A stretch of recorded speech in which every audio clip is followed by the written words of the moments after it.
Well, good afternoon and thank you everybody.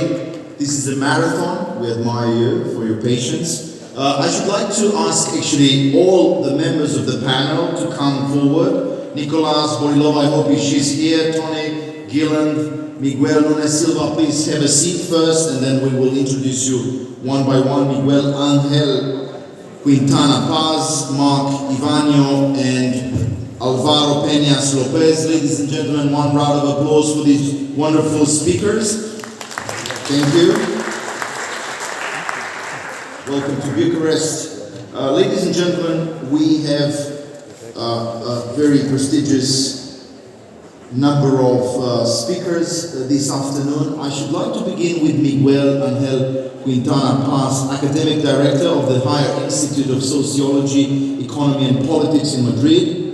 He is a PhD in philosophy from the University of Salamanca, with that wonderful tradition in natural law, with extraordinary award and degree in philosophy and education. He has been a Lonergan postdoctoral fellow at Boston College. He worked under the direction of the philosopher from Italy, Gianni Vattimo, Pensiero Debole. He has published, among other, the following books: Sapere Aude, Rules, an introduction to the hermeneutics with the help of Wittgenstein and Sherlock Holmes, and Normativity, Interpretation and Praxis. Is a regular contributor to the newspaper The Objective and to the channels El Toro TV and V1 Media. Ladies and gentlemen, Miguel Angel Quintana Paz. Thank you.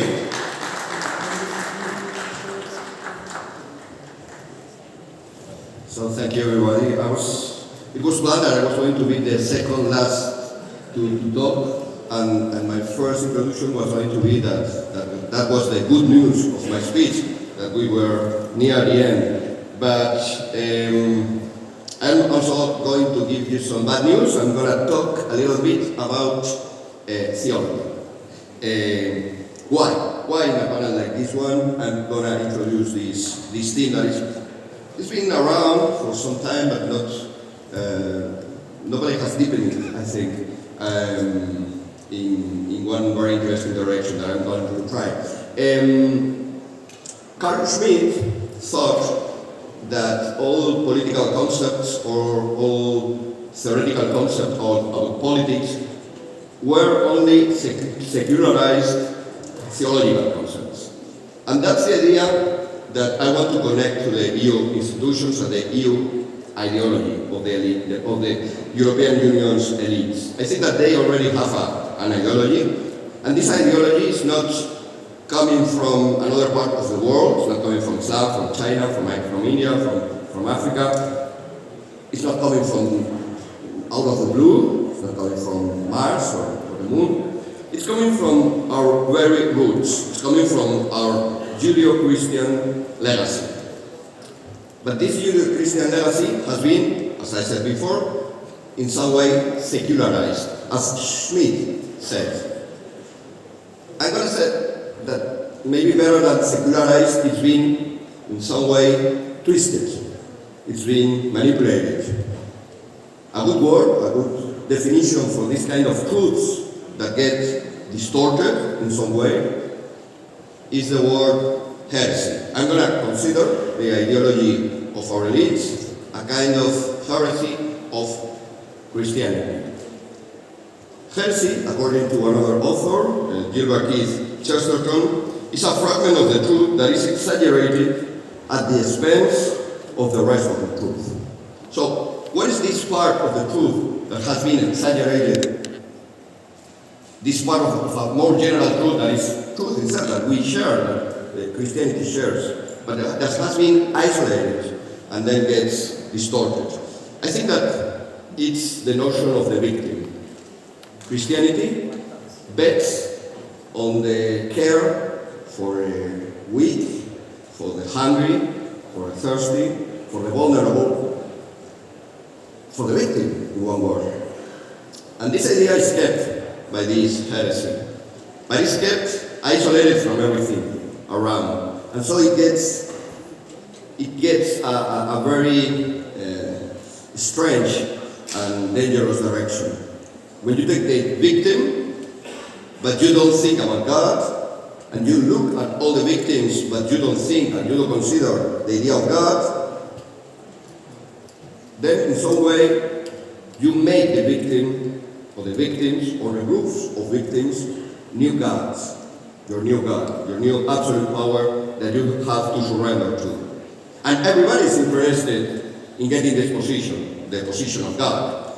And then we meet the phenomenon of victimization. Everybody wants to be a victim, means today everybody wants to be a God, something that everybody else has to worship, has to surrender to. This disconnection from the rest of the Christian legacy also makes the victim, the treatment of the victim, very different from the treatment of the victim that was before, that was with the Christianity legacy. In the new situation, the goal is not reconciliation or forgiveness as in Christianity, but the new goal is only quite the opposite, is to intensify the conflict, to intensify the confrontation. The confrontation between all the victims groups and the supposed oppressors groups, but also the confrontation and the conflict between different victims groups. At the end, we have confrontation of everybody against everybody. Bellum omnium contra omnes, we would say. No? The man is again a wolf to the man. Homo homini lupus. So, in this distortion of Christianity, we get to the worst possible scenario, the scenario of conflict, the scenario of detachment, and what in Christianity meant a new way of making connections, of making links between people, the care for the victim, the care for everybody that has some needs, transforms itself in the opposite thing. So, in this general frame, what would be the solution? Well, the solution has been already advanced many times here. I'm not going to say anything original, anything new, but the solution now is when we can encounter once again the importance of Christianity, the importance of the general framework that Christianity gives us to treat with victims. Of course, many people can have a faith in Christianity and share this from the deep of their souls, of their spirits, but also many people, I find every day many people that maybe without faith or in an initial state of faith have also this appreciation, this love for the legacy that was able to treat victims in a peculiar way, with care, giving all the, trying to meet all the necessities that they have and sharing their suffering, but without converting our societies in this homo homini lupus that we have nowadays. The solution also to use again the work of the same author that I mentioned before, Chesterton, would be then against heresy, it's obvious, orthodoxy. Thank you very much.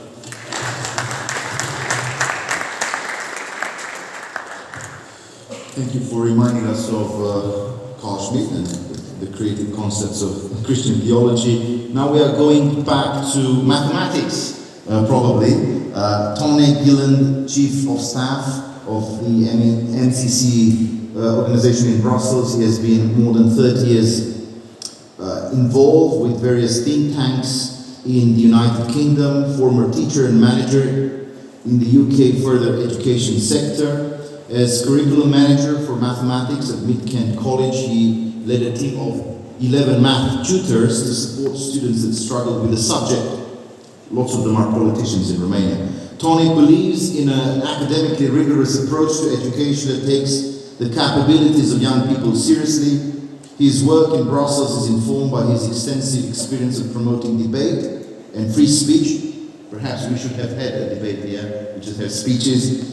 And he is also playing a leading role at the UK-based Academy of Ideas think tank from its inception in 2000 to early 2014. As part of this work, Tony was the director of the Debating Matters competition, overseeing its growth to nearly 300 UK schools and its expansion to India through a partnership with the British Council.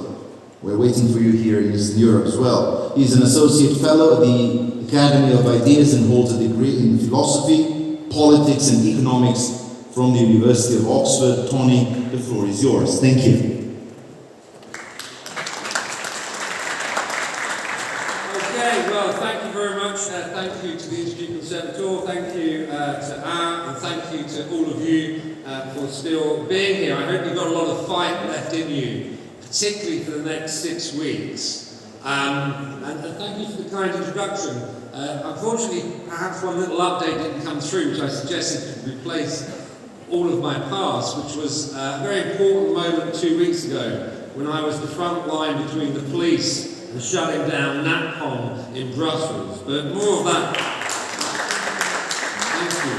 But more of that as I go through what I want to say. United we stand, divided we fall. Prospects for overturning the establishment in EU institutions.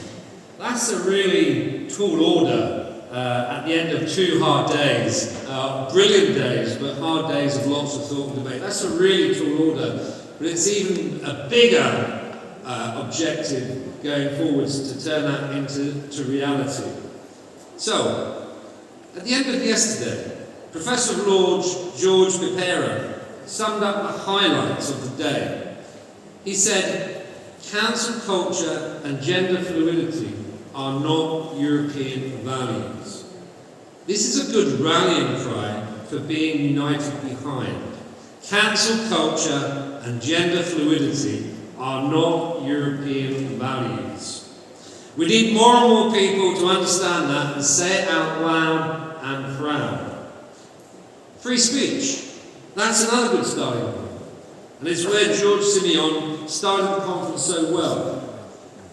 As I walked up to the Grand Parliament yesterday in the warmth of the sun and saw the banner, Make Europe Great Again, I reflected on 2 weeks ago in Brussels, in the cold, in the rain, going toe-to-toe with the police commissioner to stop him from shutting down NAPCOM in Brussels. If this event was taking place in Brussels this weekend, the so-called capital of Europe, I can promise you they would be trying to shut it down. Free speech, no ifs, no buts, you either have it or you don't. That should be another rallying cry going forwards. Opposition to the EU federalism in the last debate, by stealth, as some people pointed out, and the importance of re-establishing the sovereignty of nation-states should also be a key theme. They talk about the rule of law and democratic norms, and they try to use their tedious rule of law reports to run an empire from Brussels. But they don't know what the rule of law means. Who from the EU institutions was speaking up for free speech, the rule of law and democratic norms, when the Brussels police were refusing entry to our good friend Gabriel Beşli, Secretary General of the ECR? Who was speaking up? No one. We were waving at each other across a rain-sodden road as I tried to get the police to let him enter to take part in the gala dinner. But we had to wait until this weekend to sit down and have dinner together. Even in Strasbourg on Monday, the left blocked debate on this appalling circus. They refused to let the debate about the shutdown of free speech in Brussels, the capital of Europe, take place. Just to be clear, MCC Brussels is not a political party. It is a think tank. But we've put a lot of energy and resource into challenging woke ideology, technocracy, and mainstream undemocratic thinking in the Brussels bubble and beyond. Look at our reports. Make use of our resources. They will help you. And while you're there, please, sign the Brussels Free Speech Declaration that we have just launched. And we are going to be building a big free speech campaign in Brussels and beyond, and we look forward to your support.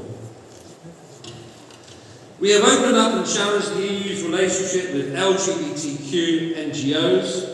that have fueled the growing advocacy of ever more extreme positions about gender identity and sex that no one wants. The arrogance, deceit and manipulation of the current EU institutions is captured by our most recent report, published just 2 weeks ago, looking at the attempt to build a United States of Europe by stealth behind the scenes. The report quotes Jean-Claude Juncker from a few years ago. I'm going to just give you that quote and say, please, listen carefully. We should think about how we can use these things. Juncker said, we decide on something, leave it lying around and wait and see what happens. If no one kicks up a fuss, because most people don't understand what has been decided, we continue step by step until there's no turning back. The very words of Juncker himself. The unabashed arrogance is shameful. Ladies and gentlemen, it's time to kick up a fuss.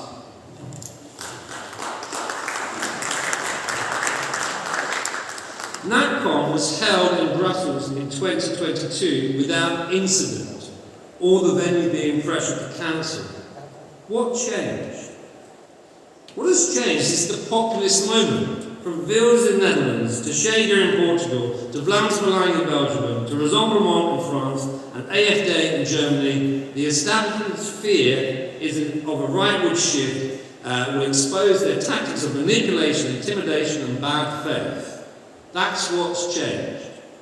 People might just discover that the parties they try to slur as far right, or these days hard right, which sounds kind of fun, might have more democracy in a single tooth than they have in their entire bones. For there to be a chance of anything being overturned, democracy must first be re-established. But that means the concerns of ordinary people must be heard, taken seriously, and placed centre stage. The people are not a stage army, to be claimed and spoken for by anyone. They are autonomous individuals, full of common sense and tired of being overlooked. They must be engaged and their support won and honoured. To do this, we should embrace the populist label rather than shy away from it. Be proudly populist. What's wrong with giving people what they want and trusting them? Isn't that integral to the true meaning of democracy? As someone engaged in the UK's Brexit referendum in 2016, I know how hard the establishment threw everything they had at thwarting the Brexit moment. We can expect the EU establishment to do exactly the same thing against the populist threat between now and casting votes in the European elections. Our opponents will fight back and fight dirty. You need to be organised, coordinated, determined and ruthless. But get it right, and the blow against the EU establishment could be like Brexit on steroids. Then we will be in a stronger position. But it's not enough simply to rely on people saying they've had enough. Shager, enough is not enough. Taking people seriously is the first necessary step, but hard, sustained intellectual work and smart, arduous political campaigning, as Mike Steele advocated yesterday, are required now and over the long term. With all of the talk of a rightward shift, there is a danger of complacency. There is too much talk of post-election alliances when the focus needs to be on winning the votes first. No vote should be assumed. Ordinary people's voices need to be heard, and every vote fought for hard. Populist parties need to consolidate and build significantly beyond their existing base. The energy in the next 6 weeks should be immense. There is a need to avoid division and to define common territory, important to and promoted by all. Migration and border control, restoring family autonomy, an end to the Green Deal, attacking woke ideology, and a steadfast defence of free speech appear good starting points to me. If you cannot control your borders, if you cannot tell the difference between a man and a woman, and if you cannot speak freely about these things, you are truly lost. A return to the primacy of national politics and decision-making, fully based on the will of the people, should be essential common ground. And now finally, people often ask me, how did we get here? And we can do a lot of interesting sociological analysis, but in truth, in part, it was due to complacency. We were not alive to the threat. We were not ready to fight. We were not fully on the side of the people. We had not marshalled our arguments. Complacency is the enemy. Each nation can remake itself. For many, it will be a long road. But avoid complacency, and together we might just make Europe great again. Thank you.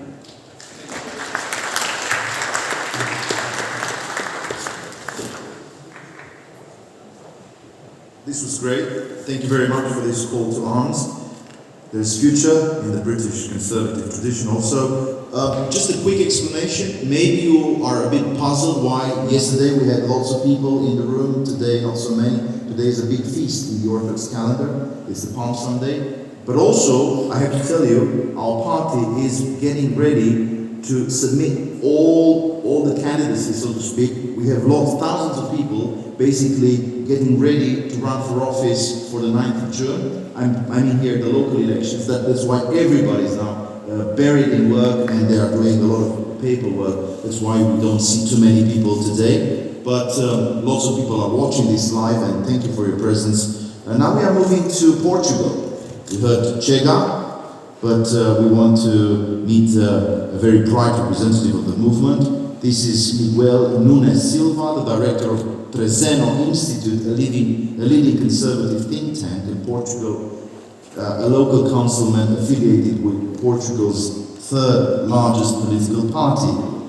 He is very knowledgeable in the area of international relations. I found that out yesterday. He has written for outlets such as Revolve magazine, which focuses on sustainability, the national interest, the American conservative. He's a paleocon, by the way, the European conservative, or the Small Wars Journal. Miguel, the floor is yours. Thank you.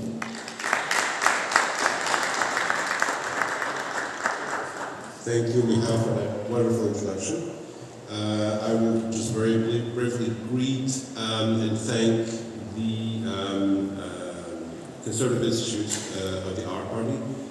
Thank Claudio Terziu and Dragos for their wonderful invitation. And I would greet my fellow panelists and the audience. Of course, if I were a voice in the mainstream media, I would simply greet you as good afternoon, Nazis, fascists, transphobes, homophobes, racists, sexists, and whatever other epithets they use.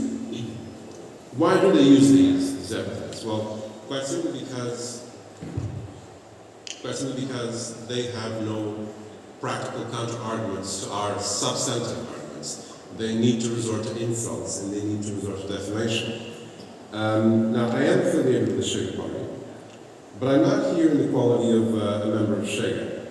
Because, in truth, Chega is a very young party. We are only 5 years old. I probably have more to learn from the rest of you, our colleagues from across Europe and the West, than you have from me. I can only tell you my experience and so far, relative success.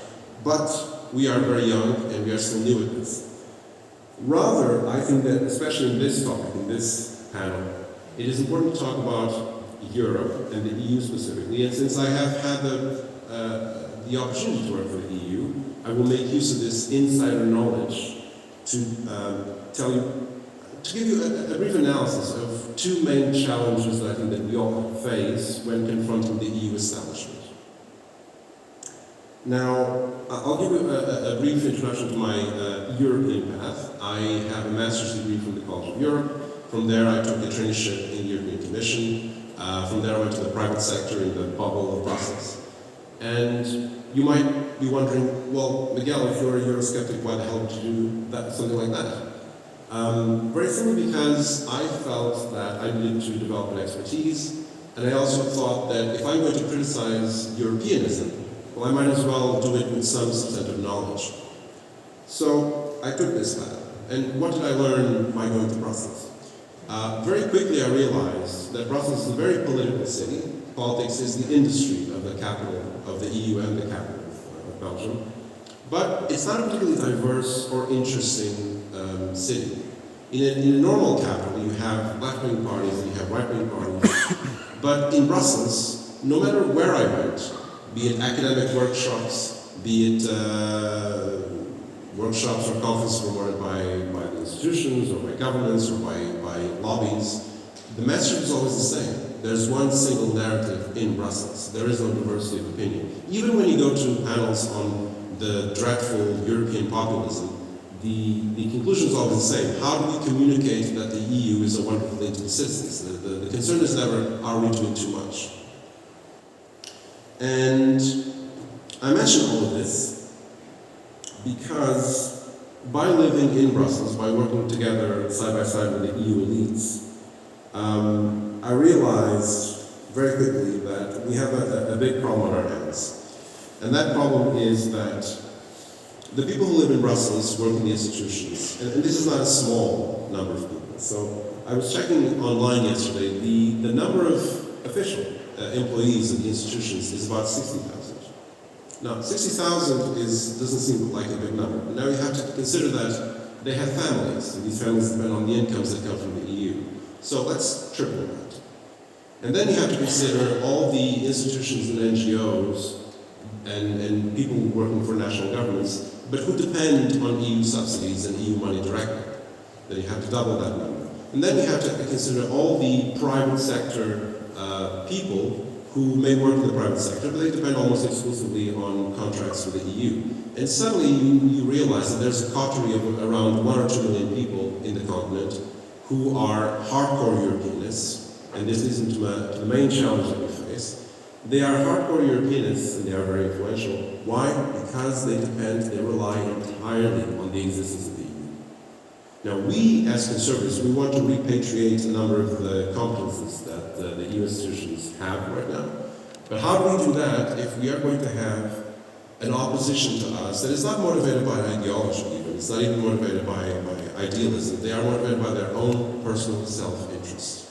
If the EU ends, if their competences go away, they lose money. And their children studying in the best schools of Europe will no longer be able to do so. So these people will fight tooth and nail against this, because it is in their interest to do so. The second challenge that we have when confronting the EU establishment is, I'm afraid, even worse. You cannot fault someone for defending their own self-interest. I mean, we are conservatives, we defend the national interest, we defend private initiative, that's fine. But there's another problem, a major problem, which is that the EU institutions crowd have developed their own self-identity. They are now a separate ethnic group. You have to think of the EU not as an institution, not as some organization that is faceless. You have to think of it as a country, as a 28th state, as another Luxembourg of sorts, as a country that happens to have extremely influential powers within the Union. I wrote an article for the European Conservative, which I called Cosmopolistan, which is what I call the EU. It is a cosmopolistan. They believe themselves to be not of this earth. They believe themselves to be the future. And they believe that it is their destiny to rule Europe. And there's a simple reason for this. They have no nation, no motherland, no fatherland of their own. Because many of them are already second or third generation fonctionnaires. So they were born in the Brussels bubble. They were born in the international bubble. Their parents come from different countries. They learn a number of different languages. They attended international schools. They don't care about the nation states. They don't care about the nations. They are a separate ethnic group to the rest of Europe. And this is the problem that we have to face collectively in all of our different movements and parties and NGOs, is that we are facing this colossus that has enormous amounts of money, enormous amounts of influence, And they don't think themselves to be on our level, to be our equals. They think themselves to be superior. And how can you argue? Like we sit here all day and we say, well, we value the differences in the different EU nations. Well, of course we do. But guess what? The EU bubble is another one nation. It's another nation within the EU. And what you are asking these people is to reconcile the fact that their identity doesn't matter. But they have a separate identity. And they will fight us to the end to defend their own sense of belonging, their own ethnicity, their own identity. It's a problem that exists because we didn't seem to learn a basic lesson of diplomacy. I'll end with this.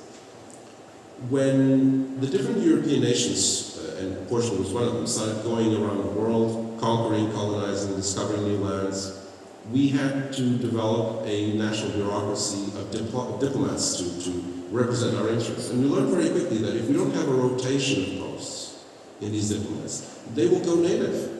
They will start to empathize more with a local government or tribe than they do with their own home country. And guess what?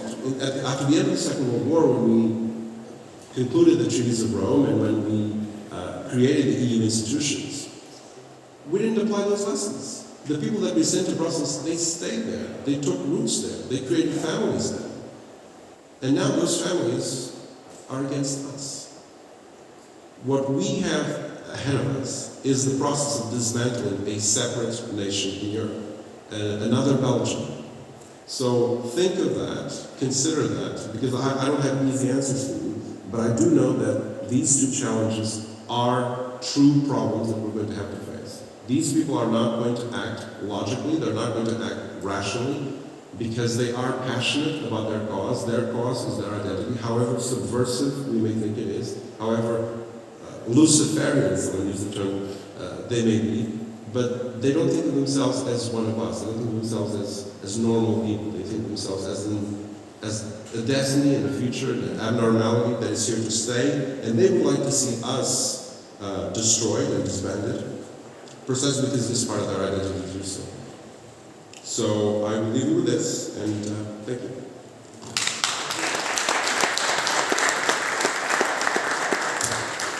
Thank you, Miguel, for reminding us that bureaucrats are interested in the method, not in the result, in the outcome. But we should deconstruct this administrative state. Now we are moving to, I believe, Spain. Alvaro Peñas Lopez is a contributor to the prestigious European Conservative Journal. You know about it. It's a very, very prestigious outlet. Deliberatio, Dissidentia, and other European media. Alvaro is an international analyst specializing in Eastern Europe. He's also an author, and he has translated into Spanish several books on the communist crimes. Alvaro, thank you. The floor is yours. Thank you. Well, the name of this panel is divided into four United States, which is something obvious, but we are living in a world which we have to repeat obvious things, yes? Just as Tom said, you have to draw a sword for saying that the grass is green. About the first part, the second part, sorry, it's possible to go into to change the European institutions. Well, we have an opportunity to start with the European Parliament in June. And yes, I think it's possible to change things because we have many patriotic parties which are going to grow, to have very good results. We have Vox in Spain, Chile in Portugal, or we have, of course, here our Romania. And yes, we can have a strong group, ECR group, a strong ID group, and we can show the left that Europe is turning to the right.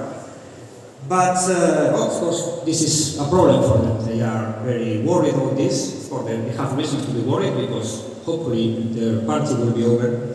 But the point is that it's not only to go into the parliament. The point is to disrupt their plan, is their agenda.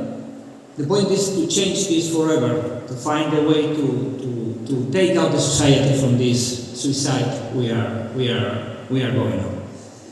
Because we are seeing now the effects of the woke ideology and this madness and idiocy, yes? A woke ideology that now wants to educate our children and that wants to create a weak society, a stupid society. We have a lot of examples. Today I was seeing some of the videos of demonstrations, I think it was in England, of these queers for Palestine, yes? They were undressed, naked, and showing Palestinian flags. This is a sort of chickens for KFC. It's something suicidal, yes? It's quite strange. But it's not just this group of people where you can say, okay, you can say, no, it's true, they are totally out of mind. You can find, for example, I can put you another example.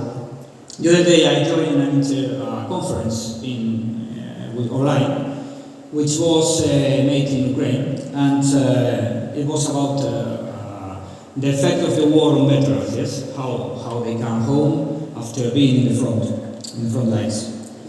And the person who gave this specialist, psychologist, he was from the United States. And when you go online, you see that he has the pronouns, yes? He, him, okay, he was a guy, but he has, because maybe you can, I don't know why, but you can misunderstood which kind of person he is. And he started to speak about what are going to think the veterans of the Ukrainian war about the LGBTQ movement when they came home. Or things like, for example, well, the army is a very good point, a very good place for trans to integrate in society.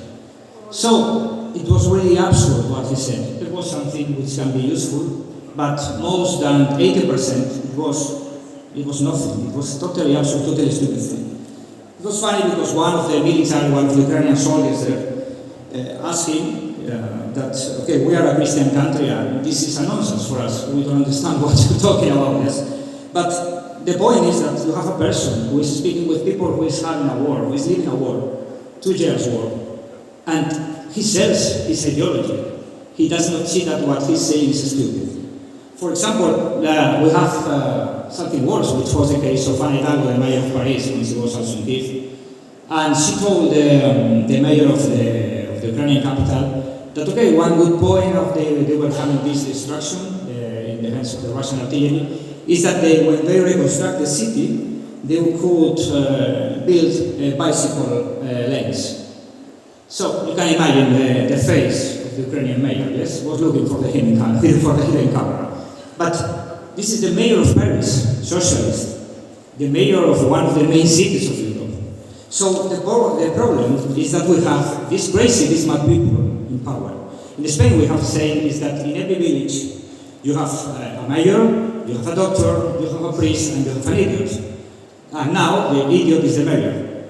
So this is the problem we are facing now in Europe. We have a society which is weak, which is going crazy in some things, and with that kind of people, it's very difficult to change things, because maybe they can vote for patriotic options because they are afraid, I don't know, of problems of the cities with illegal immigration and these things, but they keep this ideology or this mindset inside.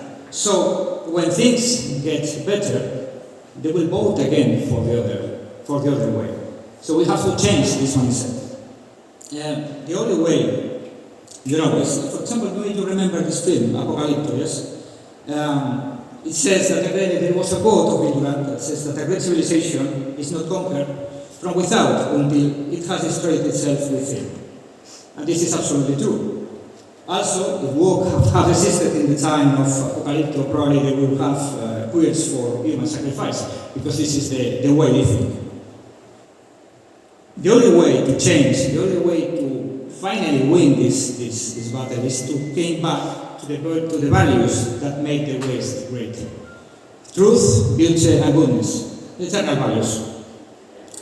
This is the only way we can change. Because only with strong values we can build a strong and healthy society. And only a strong and healthy society will make us great again. We have to win the political and the cultural battle. And only, we can do this together, of course, only that way we can say again that we are great. And solo juntos haremos lo grande otra vez.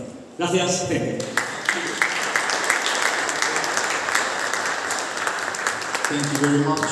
And now from the Czech Republic, Mikola Zborilova is a member of the Party of Freedom and Direct Democracy. She specializes in international relations and currently she runs as a candidate for the European election. Mikola, please. welcome. I hope we will be colleagues on the 9th of June, and we have to be concise.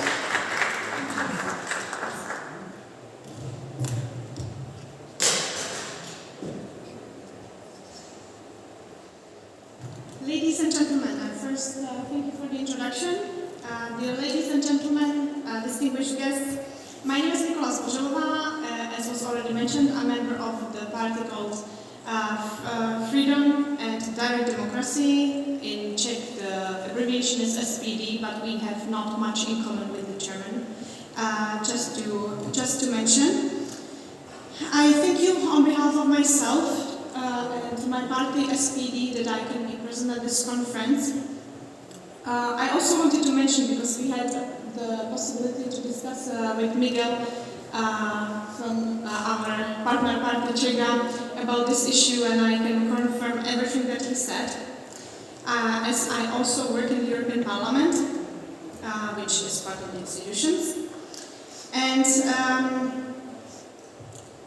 you all know that we are just a short time before the European elections. It's coming fast. It's going to be here in 6 weeks. It's knocking on the door, and we see on the poll figures that people in the European Union are not happy with the way that it has worked so far. I think it is important that we make sure that we pointed out that the way that European Union establishment of last 5 years was not doing a good job. We talked about it. We knew that we are heading in a wrong direction, and as it proves right now, we see that we are heading in very, very bad direction. And it's not even a lot of these things that were approved by the current European Parliament are not even in operational practice at the moment. I also think that is very important that in those past few years we worked on the international cooperation to work with the patriots all over Europe, and we found important links and common topics between us that we need to address on European level. This is my, and I hope all of ours, great strength, and it fills me with hope. My party is working towards a national referendum on leaving the European Union, because we feel like the European Union that was promised to us is something totally different that we see now. And we are completely alien to the federalization efforts, despite the fact that we respect our European neighbors and advocate cooperation between free sovereign nation states without the dictatorship ways of the European Union. Although, thanks to Miguel, he mentioned a lot of the important arguments, we do not believe that it's possible to reform the current European Union. But the goal that we now see within our grasp, which is crucial, is to reverse the devastating decision that has been made over the past 5 years in the European Parliament. Among the biggest issues where we need to get things right are Green Deal, the recently adopted Migration Pact, censorship of political opinion, and tendencies, the very, very harmful tendencies of political correctness, among others. These are the topics that are absolutely vital for the whole of Europe, and I know that these are also the topics that we are aligned on, most of the patriots that are present here today. And I also believe that these are the things that our citizens want us to do. These are the things that our citizens are bothered by and are very unhappy about. And the discussions with experts and with the sectors that are affected lead us to the same conclusions. The politicians that are currently representing the majority will deservedly see the report card by our citizens. And we are seeing amazing predictions of electoral preferences across Europe towards parties that are advocating for normality and common sense and are determined to work for their citizens and not against them, like it happened the last 5 years. And we in the SPD are determined to do everything that we can to prove that our citizens can have our long-term confidence, because only then we can really turn things around to the long term. This means that we have to work steadfastly to change the setting of the Green Deal, ideally to repeal it completely and to defend the external borders of the European Union. I sense this determination across your parties as well. And of course it is not an important task, but there are changes that are possible, and I hope that we are all determined to move towards the direction. Thank you.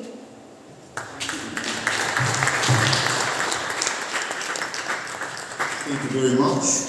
Now from the United States, Mark Ivanyo is the Executive Director of Republicans of National Renewal and a former official in President Trump's Department of Justice. Republicans for National Renewal is a factional organization representing populist, pro-Trump conservatives within the Republican Party.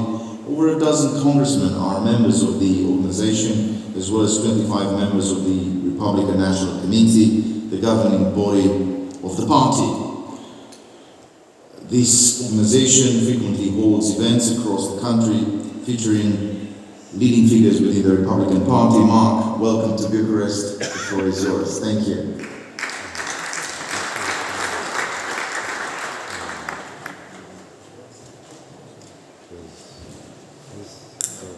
Well, first of all, thank you very much for the introduction. It's a great pleasure and honor to be here. Thank you to the organizers and AUR for hosting this event. The theme here is United We Stand, Divided We Fall, and that's part of Republicans for National Renewal's message and mission on the international stage. And also, a big thank you to George Simon, the future Prime Minister of Romania.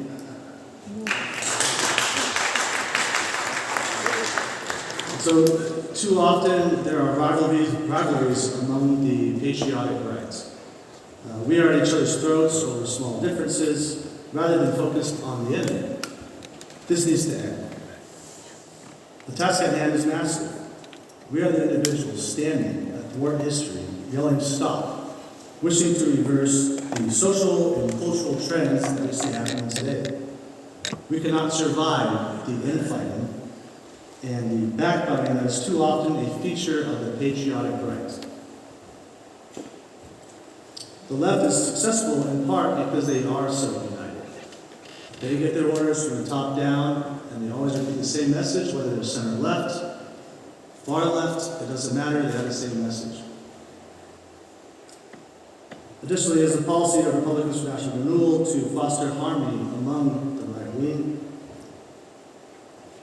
And the United States of America is a nation with Anglo-Saxon roots.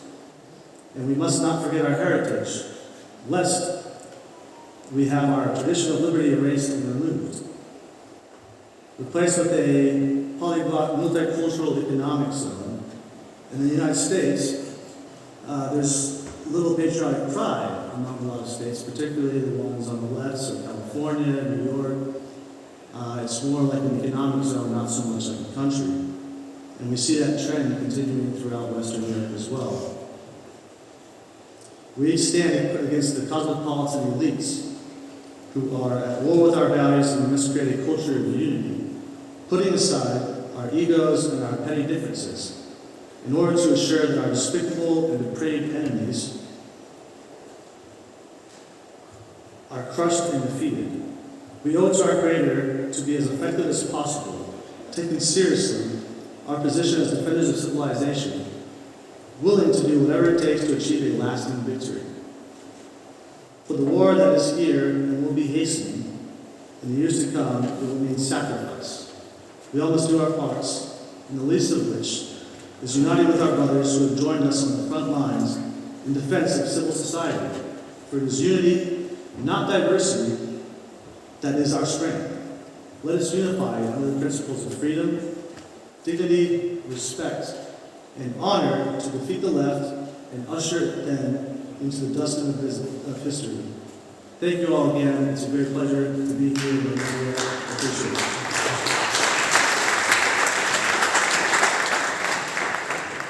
Well, thank you very much. I think we are pretty much done with this. Thank you for your time. Thank you for your great investment in this conservative movement all across Europe and, of course, North America. I think we have to give the floor now to the organizers. Now you are kindly invited to exit the stage, but of course you have to go back.